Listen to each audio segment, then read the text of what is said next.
Заворачиваю вправо 10 градусов, время гасим. Тоже готовы двумя, заворачиваем вправо 10. 03 готов, двумя. Я на отрыве жду вас, сейчас отстаю. 01 занимаем генеральный, 244.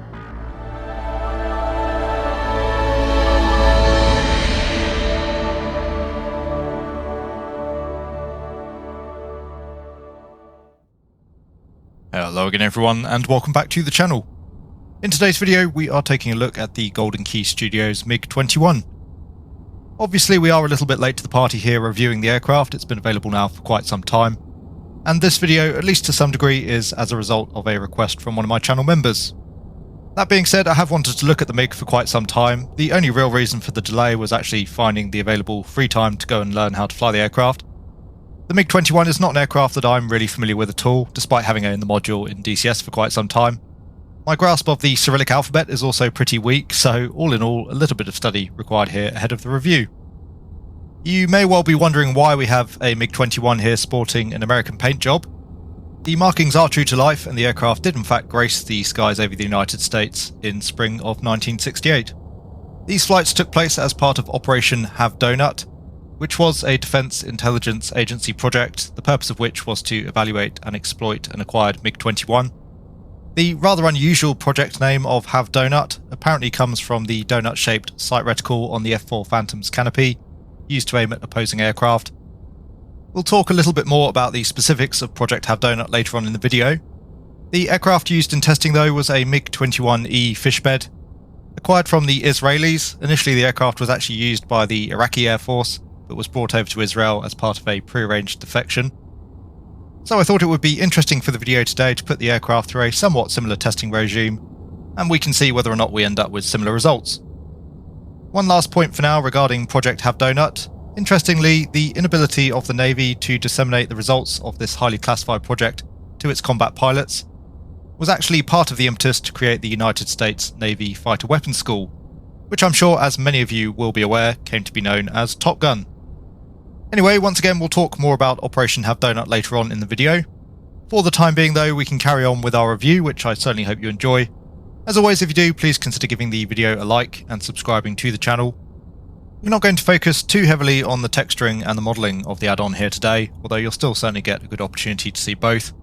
It's really the systems and the flight model that interest me here with the MiG-21, but I do have to say I think visually the MiG looks absolutely stunning in the sim, and I'm sure you'll agree. The aircraft is without a doubt one of my favourite visual models within Microsoft Flight Simulator to date. As with most military add-ons in the sim, the fishbed does have the option to fit out various munitions on the aircraft. Worth noting though, as always, do just be cautious. If you do buy the product via the in-sim marketplace, then unfortunately you won't be able to add any weapons to the airframe. Weapons can be loaded onto the aircraft via an in-cockpit pop-up, so a nice system there. A decent amount of variety as well in terms of what can be loaded. Firstly, looking at the MiG-21 in its fairly typical air-to-air setup, we have both the R-27 and the R-73 missiles fitted. The aircraft has two pylons on each wing, as well as the ability to fit a central droppable external fuel tank. In terms of the air-to-ground munitions, again a nice selection available there.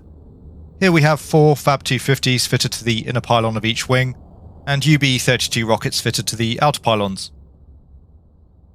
And lastly, if you want something with a little bit more bang, we have 2 Fab 500s fitted there to each inner wing pylon. Worth noting here, we're not really covering off weapons in today's video, obviously they're not really applicable in the sim. It's nice to see they've been visually modelled though, and there is some functionality there. For example, the gun sight does work correctly. External fuel tanks can also be jettisoned as well. Anyway, a brief overview of the aircraft's weapons there, and hopefully as well that's given you some idea as to the fidelity of the visual modelling. Again, visually I think the MiG looks absolutely excellent, both externally and internally. So on that note, let's now take a look at the cockpit. So here we are now looking at the cockpit of the MiG-21. As I say, I think GKS have done an absolutely excellent job with the visuals of the aircraft. Visually, this has to be one of my favourite cockpits within Microsoft Flight Simulator, or indeed any sim. It's probably worth pointing out that some of the texturing isn't even particularly high resolution, but I just think that GKS have got the colouring, the weathering, everything else absolutely spot on. The cockpit of the MiG-21 looks extremely true to life, and it has some of the best feeling of any virtual cockpit that I've seen, again, in any sim. Once more though, we will of course get a pretty good opportunity to see all of this throughout the flight, so we'll just briefly touch on the graphical fidelity for now. There are also a couple of configurable cockpit options, which is nice to see, particularly since the aircraft by default comes fitted with a modern radio stack. Initially I was pretty upset to see that, but it can be changed out, so that's great. And the nuclear weapons panel that you can see there on the top of the canopy can also be removed. Night lighting on the jet is again absolutely excellent. I think it gives the virtual cockpit a really nice feel. Both the panel flood lighting and the instrument backlighting can be adjusted via rheostats on the console. As always, it's worth mentioning ahead of the flight here, I am by no means an expert when it comes to the MiG-21. I did spend some time in DCS with the aircraft though ahead of this review, so hopefully I have a broad idea of what to expect here from the add-on. Just before we begin our flight, again we are going to briefly discuss Operation Have Doughnut in a little bit more detail. We'll talk through what the operation was about and also some of the findings that were made during testing. Once again, we're going to be basing our test flight here today around some of these findings, and hopefully it will give us an interesting way of seeing how the GKS MiG-21 stacks up against a real aircraft. So once again, Project Have Doughnut was an operation that took place in the spring of 1968. The aim of the testing, of course, was to find out the strengths and weaknesses of the MiG-21, therefore allowing US combat pilots to counter the threat of the MiG as effectively as possible. Sure enough, the jet was given a new paint job, obviously that beautiful shiny metal finish with some American markings. I was able to find the same scheme available over on flightsim.to, I'll leave a link down to that in the video description. And a very big thank you to Jan Kees-Blom for all of the hard work on the livery. A little bit more detail on the background of the project. As stated earlier on, the US actually borrowed the Soviet-built MiG-21F from the Israelis from the 23rd of January to the 8th of April 1968. The purpose of the testing was to substantiate and supplement existing threat data on the aircraft. Both ground and flight testing was carried out. Overall 102 flights took place, totaling some 77 flying hours. So worth noting there, the average flight time was well below 1 hour in duration, and again you'll see that in today's video. And apparently once the US was finished with their testing, the aircraft was given back to the Israelis. The Have Doughnut MiG was an export MiG-21F manufactured in the last quarter of 1963. Though slightly different to the version of the MiG-21 that we have available here from GKS. As a result, some of our findings may of course differ slightly, but the aircraft are still very similar in nature. And of course we're not really looking for levels of accuracy here necessarily that it's really going to matter. So running through a few points that were noted during testing, a few of the things that we're going to be looking at here today. Firstly, worth noting that the aircraft could not be held on the brakes with full afterburner, so we'll check that later on during the takeoff. We're not going to be looking at rudder effectiveness since obviously in the sim rudder sensitivity is a bit of an issue. And further to that, with the GKS implementation of the MiG, it seems as though the rudder is actually also connected to some sort of nose wheel steering. Similarly, we're going to be carrying out a normal takeoff, so the nose wheel liftoff won't apply here. And we're going to be taking off with takeoff flap, which I believe is 25 degrees. Again, there are some differences between both the GKS version of the MiG and the one used during Operation Have Doughnut. So as opposed to 165 knots, which is around 305 kilometers an hour, I believe we're looking for a takeoff speed of around 350 kilometers an hour. It was noted as well that the afterburner would not light until full military thrust had been achieved, so we'll test that out. The MiG-21 was found to be a good, honest aircraft in terms of its handling characteristics. It was a simple aircraft to operate and apparently relatively easy to fly. Although going off the DCS version of the MiG, that may be untrue at low speed in terms of handling characteristics. The jet certainly had a few vices as well though, we'll try and look at some of those in the video. Firstly, visibility, pretty limited. Obviously not too important here in the sim and you'll get a natural feel for that as we carry out the flight. Engine response was said to be slow, so keep a good lookout for that as we go. And apparently low altitude in the transonic speed range, there was quite a bit of vibration from the aircraft as well. A couple more things we're going to be testing during our flight, firstly in terms of the max indicated airspeed. 595 knots below 15,000 feet, 640 knots above 15,000. That equates to around 1,100 kilometers an hour down at low level, versus about 1,185 kilometers up at altitude. The maximum indicator Mach number, 2.05 with a clean aircraft, which is what we're going to be looking at here today. 1.6 was the maximum Mach number with stores fitted. And again, at lower altitude, i.e. below 15,000 feet in the transonic range around Mach 0.98, we're expecting to see some pretty severe buffeting from the aircraft. Slow engine response we've already touched on, and cockpit noise as well, apparently extremely low.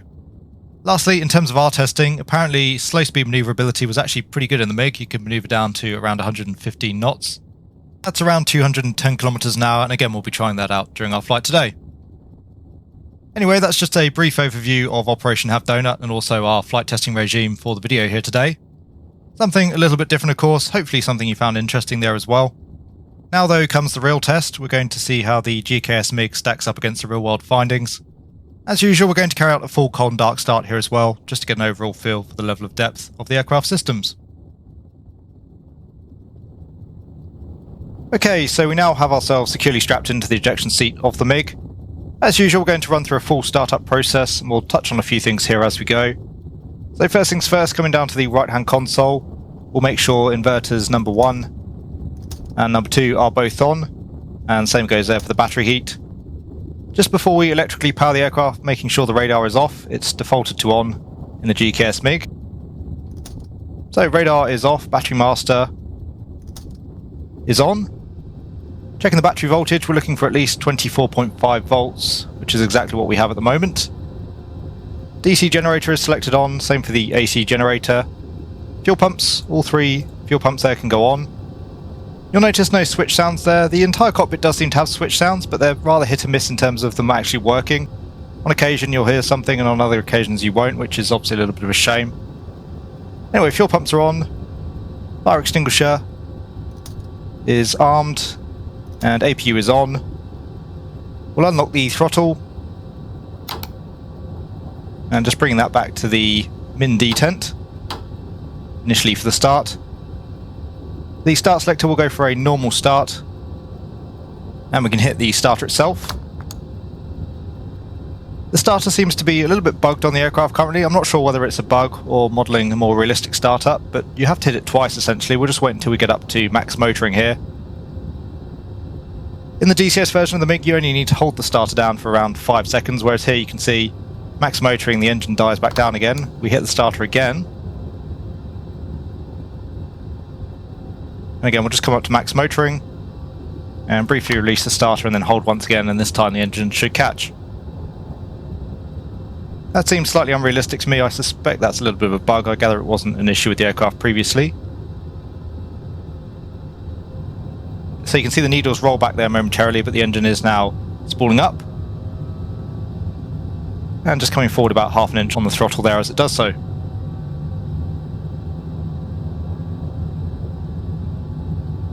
So we'll just wait on the engine to stabilise.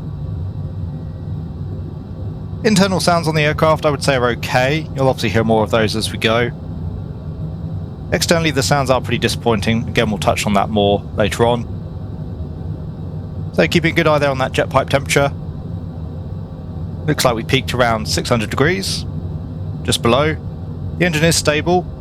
So for the after start checks, firstly hydraulic pressure. We should be able to confirm there that we have at least 170 kilograms per centimetre squared, but currently you can see we have 0 hydraulic pressure. Again, that seems to be slightly different from the DCS MiG. On the DCS MiG, the hydraulic pressure comes up with the engine start, so I presume there is an engine-driven hydraulic pump, which you'd expect there to be. In the GKS version of the aircraft, though, we have to turn on the auxiliary hydraulic pump, and we'll do that in just a moment's time. Oil pressure, we're looking for at least 1 kilogram per centimetre squared, and there we're showing around 4. Gyros can go on. Nose cone power is on. Again, you can hear no switch sounds there. As I say, they are rather hit and miss. Auxiliary hydraulic pump is on, and you can see the hydraulic pressure now coming up.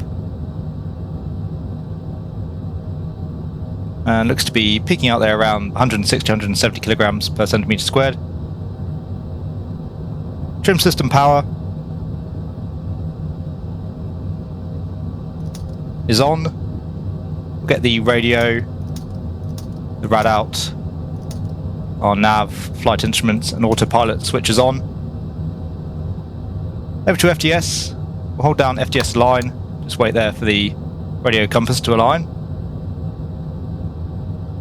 And showing a heading there of around 060. Aileron boost is on. Auto gear brake is selected on. Afterburner is selected on. Transponder is on, and same there for the IFF. Fuel quantity, definitely a bit of a gotcha here. You do have to be careful.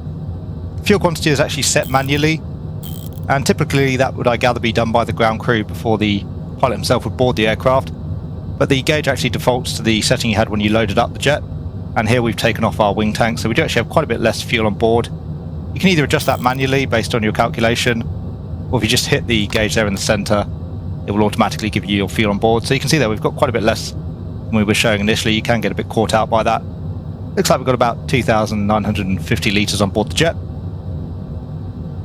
SPS boundary layer control can go to auto, same for the elevator limiter, and lastly the anti-surge doors and the nose cone nozzle both set to auto. So we do have a good start. We'll close up the aircraft. Nice sound effects there on the canopy. Overall the sound effects are good, as I said, just a little bit hit and miss in terms of them working, and the engine sounds definitely need some work. Anyway, canopy is closed, locked and sealed. Pitot selector. We are on the main there. Interestingly, on the Russian jets, it seems as though the selectors are slightly different from what you would imagine. You would imagine there that the selector is pointing in the direction you selected, but in fact it's the longer arm there pointing out towards the main selection. Pitot heats will get both the normal and the emergency pitot heat systems on. Lights we can set to taxi. And we'll just come to bright as well on the nav lights. So, park brake. I believe in reality it's not really a park brake here. This should actually be the nose wheel brake, but it's used as a bit of a park brake in the sim. Park brake is off. And lastly, just checking our brake pressure. Quite important in the jet. We use pneumatic pressure for the braking. And from what I can tell, it's actually not rechargeable, so it will deplete over time. You will need it for braking and also for chute deployment, so you have to keep a good eye on the pneumatic pressure and make sure you don't brake any more than is absolutely necessary. Anyway, we are all good and set for the taxi, so coming up on the power,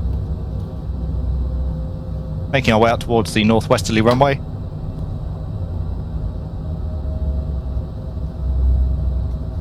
One minor detail, but it does really bug me on the jet. You'll notice up here on the combiner glass, we have a watermark for both the aircraft version as well as a website. It's in a really inconvenient and rather unpleasant place to look at. It does slightly annoy me. Obviously you don't notice it all the time, but nevertheless I really wish that the developer would get rid of that. Just one of those little details that kills the immersion, especially with it being in such an obvious place. So we'll take the taxi relatively slowly here. One thing definitely worth noting with the aircraft ground handling, the GKS version of the MiG is much easier to taxi than the DCS version of the aircraft. Feels like you do have nose wheel steering, whereas in the DCS MiG you have to use alternate braking, which is true to life of the real world MiG-21. So handling definitely not accurate on the ground, but obviously a bit of a concession there for the sim. I don't mind it too much. Although it does feel slightly uncharacteristic having such good handling when most of the Russian jets are actually quite tricky to taxi well, I find, in DCS. Anyway, we'll just continue the taxi here, relatively short. You can see the holding point there, out for runway 32. Get ourselves down to the holding point, carry out the last of our checks, and then we'll blast off out to the northwest.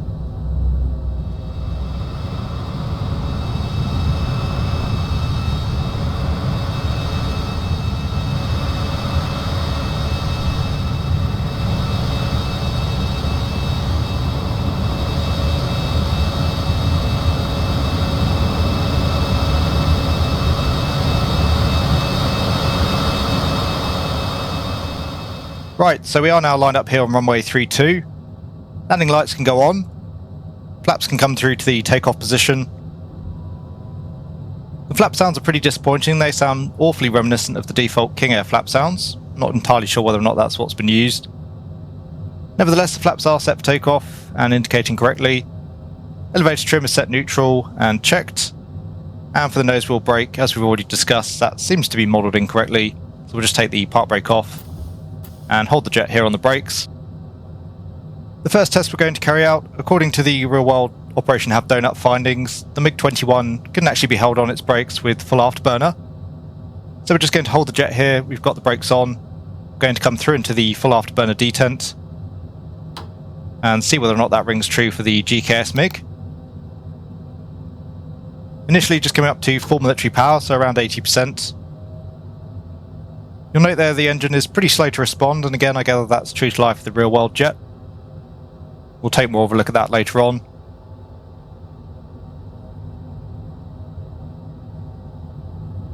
So there's full military power coming through into the afterburner detent. You can hear the throttle there clicking through. The needle's just rolling off there momentarily, but the afterburner is lit. There's full power. And you can see we can hold the jet here on the brakes, so a slight inaccuracy there, but I don't think too many of us are going to be concerned about that. Anyway, off the brakes, we'll accelerate here down runway 32. Overall, the aircraft controls pretty well on the rudder. It is slightly overly sensitive, but the MiG-21 tracks pretty straight, so it's fairly easy to keep in check. Certainly the takeoff feels a little bit more civilized as compared with the DCS MiG. Just come out through 250 kilometers an hour. I like the fact we get some vibration, both in terms of visual effects and sounds. And easing back on the stick.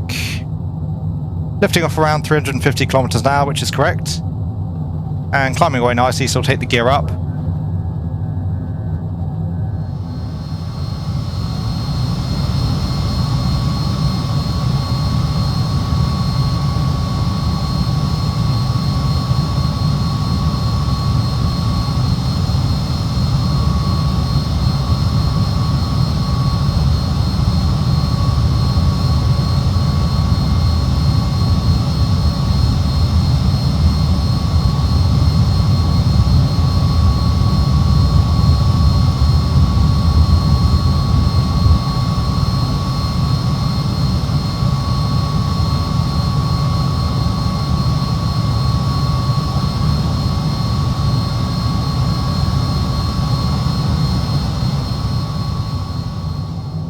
Anyway, we're just going to stay in full afterburner for now, down at low level, accelerating the aircraft below 5,000 meters. We're currently just coming up through around 700 meters. We should see the jet top out around 1,100 kilometers an hour.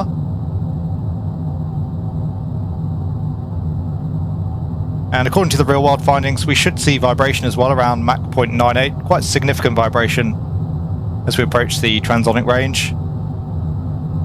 You'll notice we get a little bit of buffeting, but no real vibration. Just coming up on Mach 0.9. And coming up on 1,000 kilometers an hour, just approaching 1,000 meters in terms of altitude.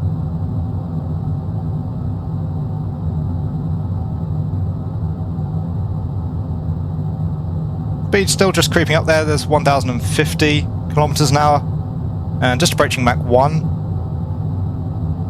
So no real vibration there to speak of. There is vibration effects on the aircraft, as you've seen. We definitely get significant Mach tuck as we come through Mach 1, having to come quite hard back on the stick now to get the nose back up towards strain level.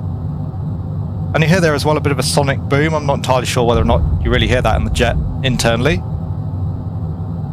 Anyway, topping out around 1,150 kilometers an hour, so just a touch fast, but overall I think the aircraft performs pretty well on the numbers. We'll just come gently back on the controls here.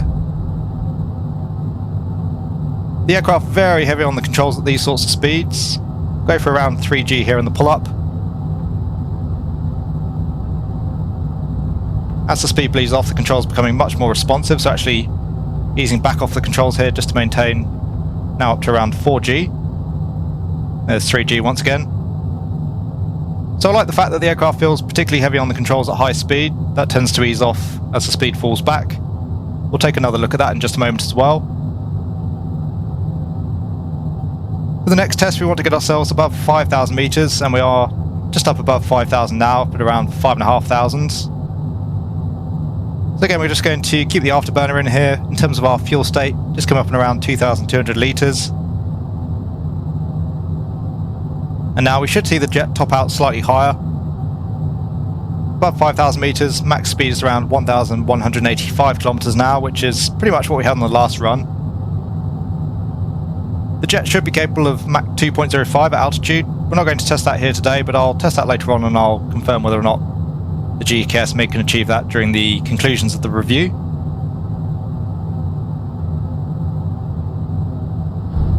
So once again, back through Mach 1, you can see there the aircraft going to a little bit of a dive as we do so.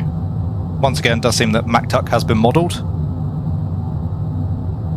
The aircraft quite springy in pitch as well now. That tends to be the case with most jets in the sim, unfortunately.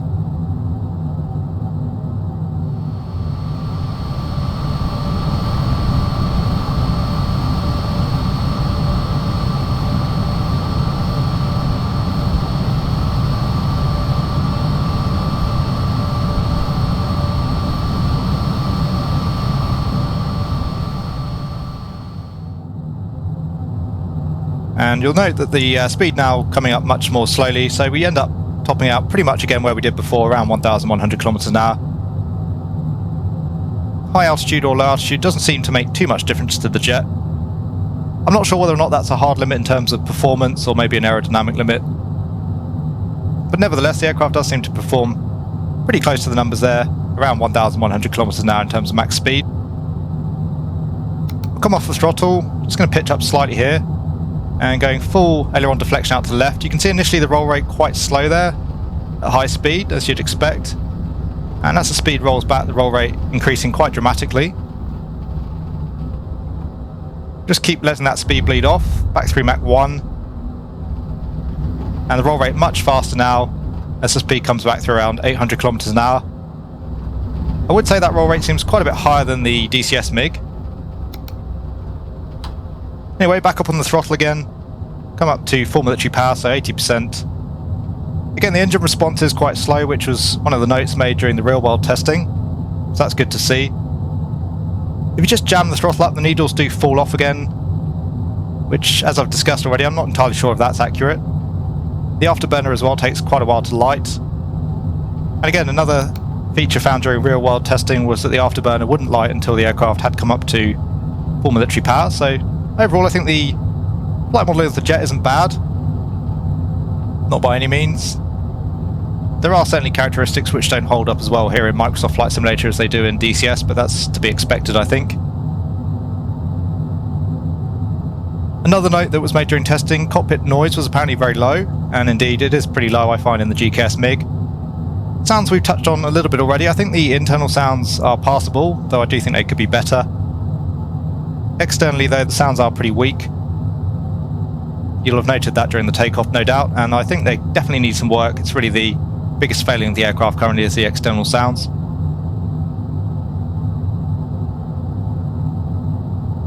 Apparently the MiG was able to manoeuvre all the way back to 212 kilometers an hour or thereabouts, so we'll just come back off the throttle. We've got quite a bit of altitude in hand here, so we'll try initially some manoeuvring. We'll see how the jet responds in the stall.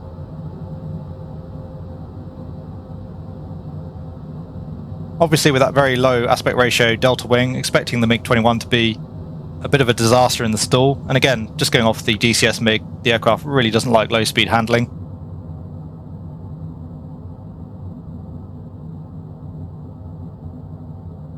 Not going to trim here just so that we can recover a little bit more readily, but coming back through 400 kilometers an hour. And we do still have pretty good aileron authority there, albeit the aircraft is feeling pretty mushy now on the controls.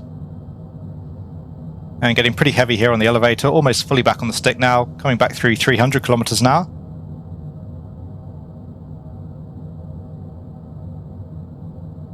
So no trim, all the way back on the stick, more or less maintaining 300 kilometers an hour here. And the aircraft now very sluggish on the ailerons.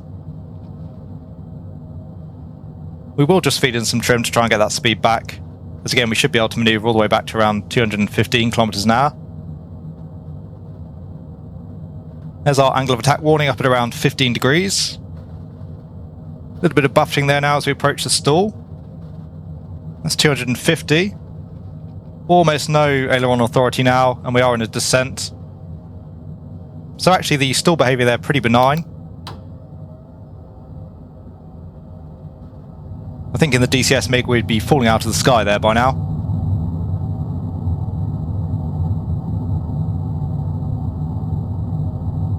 Anyway, once again back up to full military power, fuel state just coming below 2,000 litres. Groom Lake just off tard 10 o'clock.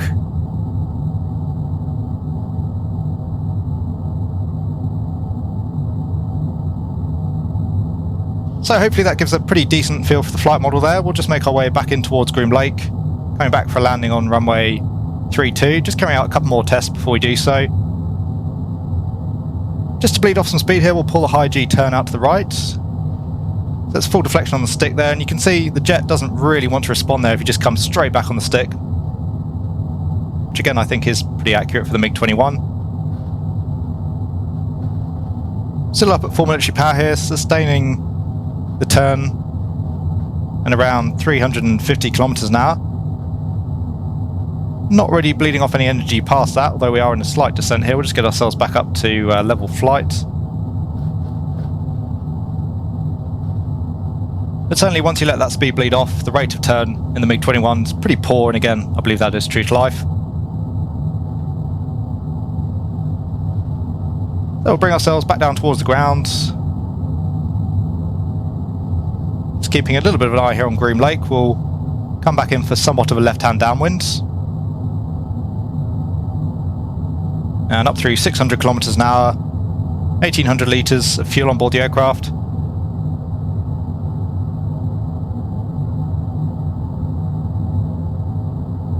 We'll come back into the afterburner detent, trimming forward.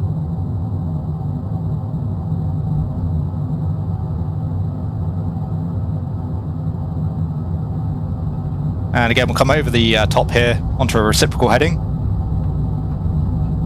Visibility in the jet isn't great. Not too bad, I would say, overall. Certainly you're not going to be too concerned about it in the sim, since you're not going to be dogfighting, obviously, but another weakness of the MiG-21, certainly the visibility.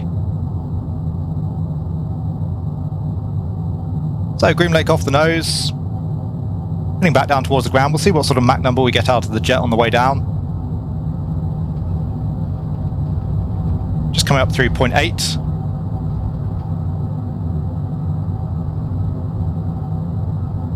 And just approaching Mach 1. Yeah, I'm not sure about that sonic boom. I think in reality you wouldn't hear that on board the aircraft.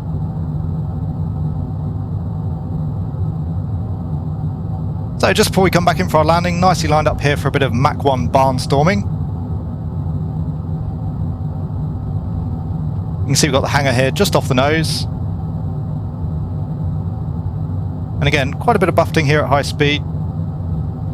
The aircraft feeling pretty springy on the elevator. Through the hangar.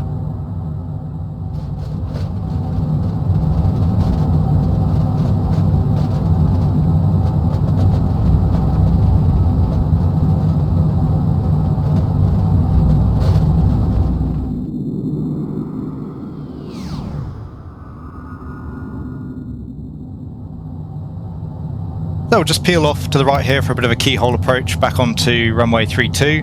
Fuel state just coming down to around 1,000 litres of fuel on board. We'll kill the afterburner. And speed just rolling back to around 750 kilometers an hour. I'm just going to run through a quick test here of the speed brakes just to show you. They're pretty vicious. It's more or less like dropping the anchor. It kills off all of the speed almost instantaneously. So I think there's quite an issue there with the speed brake modelling of the aircraft. I certainly can't imagine they're really that effective. Below 500 kilometers an hour, so we'll take the flap through to the takeoff position. Anyway, in a left turn here for a final back onto runway 32. In the GKS version of the MiG, I find that landing flap is too draggy really. You need almost afterburner in to actually keep the speed up. I believe takeoff is 25 degrees, landing is 45.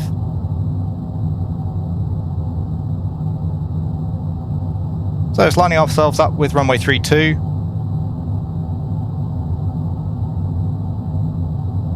So we want to maintain around 350 kilometers here down final approach, back towards 330 as we come over the threshold. Brake pressure is checked. Gear down 3 greens, flaps are checked. Below 320 knots we can deploy the drag chute. Again, just to avoid breaking the cable at higher speed.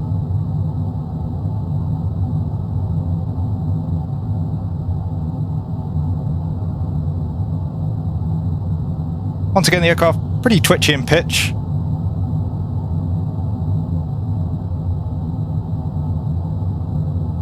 Touching down too fast is definitely preferable to touching down too slow. Back towards 330 as we come over the threshold.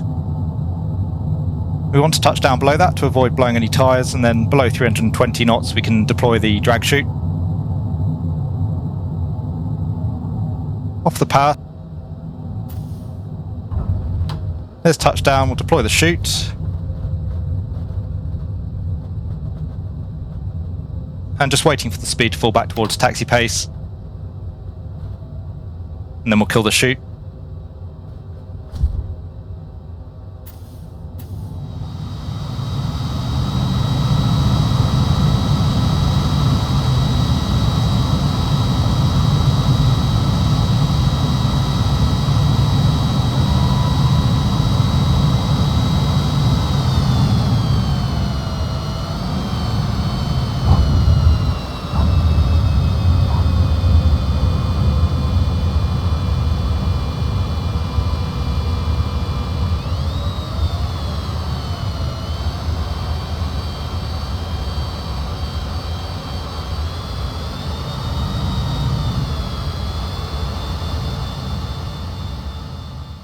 So there you go guys, I hope you enjoyed our test flight in the GKS MiG-21.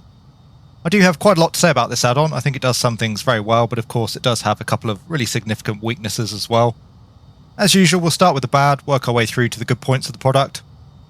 Most of my issues with the aircraft are rather forgivable, but there was certainly one area that really stood out to me as being a huge weakness with the product. That issue is of course the sounds of the MiG-21, particularly the engine sounds and particularly there externally.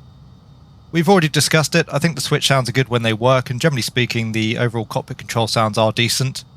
Internally the engine sounds hold up okay, as discussed during the briefing there. Apparently the MiG-21 was fairly quiet in terms of jet noise internally. Externally though, the sounds are some of the weakest that I've heard from any add-on as compared with its overall level of quality. I did a little bit of digging around in the sound file and it became pretty obvious as to why that is. It seems as though the aircraft is currently making use of the default Cessna CJ4 sound files.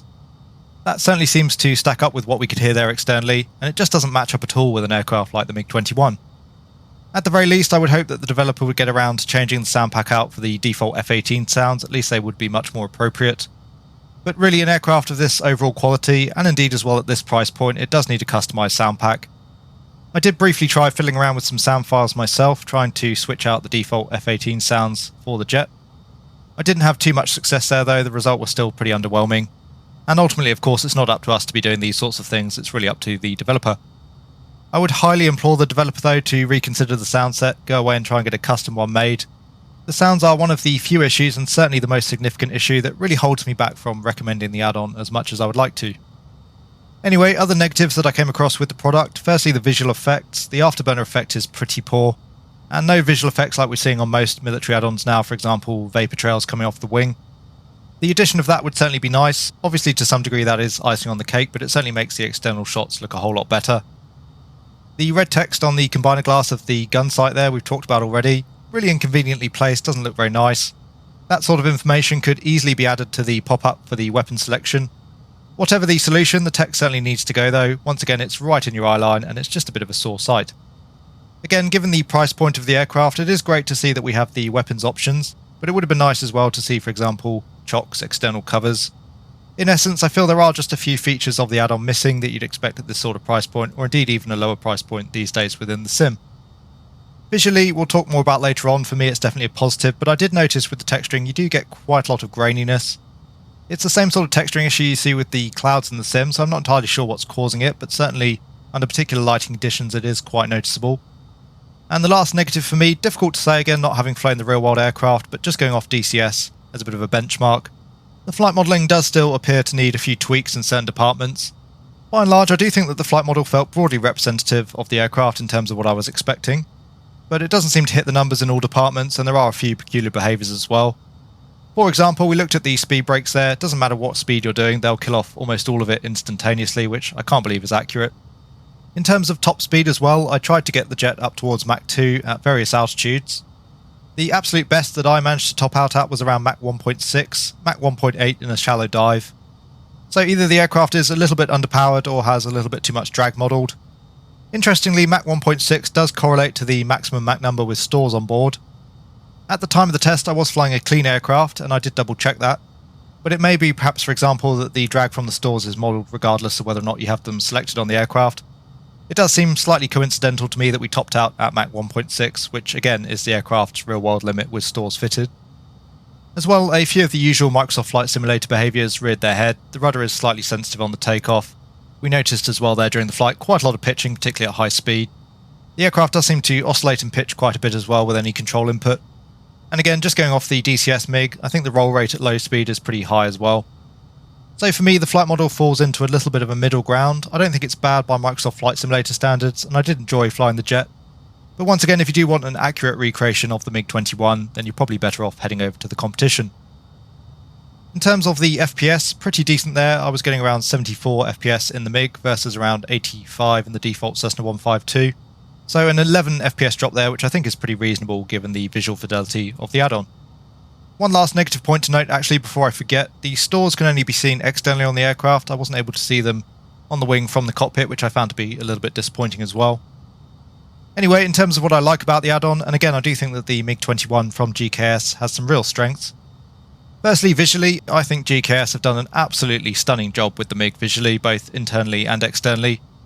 The cockpit, as I say, one of my favourites that I've seen in really any sim. I think that GKS have absolutely hit the nail on the head. It has so much feel, so much character to it. The weathering is spot on, and it gives a totally convincing feeling of a Cold War jet that's seen a very hard service life. The same goes externally. I think the aircraft looks wonderful, particularly with the metallic liveries. The PBR is again some of the best that I've seen. Under certain lighting conditions, it is very hard to tell that you're not looking at a real picture of the jet. Systems depth overall very good. Pretty much everything was clickable in the cockpit. There are a few exceptions with some of the circuit breakers, for example. I would say broadly on a par with the DCS version of the aircraft, although of course caveating that with the fact that the weapon systems don't work correctly. And it does seem as well that the overall engine modelling is fairly simplified. It was a little bit tricky to say to what degree the systems were actually modelled behind the scenes, and we did see as well some differences between this version of the MiG and the DCS version. For example, the lack of hydraulic pressurization there during the startup. Nevertheless, again personally, I really liked the systems modelling overall. There was more than enough detail there to get me more acquainted with the MiG. And it seems as though if you were to use realistic procedures, at least in terms of control operation, everything seemed to work accordingly. In summary, I would say that the Golden Key Studios MiG-21 is a beautiful piece of work, really just hamstrung by the aircraft sounds. I really hope that the developer continues to work on the product. Even in its current state, I would say the MiG-21 is easily my second most favourite high-speed jet currently available within the sim. The Just Flight Hawk being my favourite, I would say that the MiG still has some catching up to do to be on a par with the Hawk. But a decent customised sound set, a few tweaks to the flight model, and the addition of a few more visual effects, a few more fixtures and fittings on the aircraft, I think without a doubt the GKS MiG-21 has the potential to be a truly excellent add-on. At its price point, I'm still happy with my purchase, but once again, let's hope we do see more from the product in the future. Anyway, ladies and gents, once again, I do hope you enjoyed the video. If you did, please consider giving it a like and subscribing to the channel. As always, a very big thank you to my channel members and patrons for all of your support. It is hugely appreciated. I do hope that all of you are having a great day, wherever you are. Take really good care, and I will see you all again soon.